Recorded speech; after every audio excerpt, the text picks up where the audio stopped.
پاکستان ضد لاریونونه د پاکستاني ځواکونو په ډزو 8 افغانان ټپیان شول. جزئیات یې همدې ویډیو کې وګورئ او چینل سبسکرایب کړئ. د افغانستان له مختلفو ولایتونو څخه د هیواد پر یو شمېر سیمو د پاکستان د هوایي بمبارۍ خلاف د لاریونونو خبر ورکړل شوی.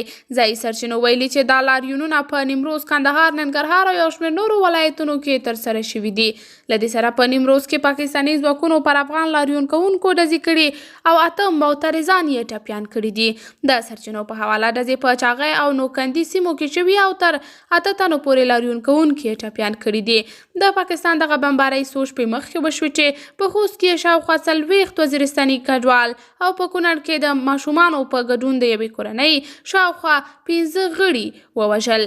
د طالبانو چارواکو تر اوسه په نرمۍ په دې اړه اعتراض کړی چې د خلکو توند غبرګون سره مخ شوي دي. پاکستان ادعا کوي چې په دې بریدونو کې د پاکستان د تحریک طالبان غړي هدف کړي، خو ځایي خلکو یې ادعا بې بنسټه ګڼلې ده. قدرمنو لیدونکو، تاسې د پاکستانیانو دغه کړنې څنګه ارزوئ؟ ولې طالبان د هغوی پر وړاندې اقدام نه کوي او ولې غبرګون نه ښایي؟ په دې اړوند خپل نظریات را سره په کمنټ کې شریک، ویډیو لایک او چینل هم در سره سبسکرایب کړئ.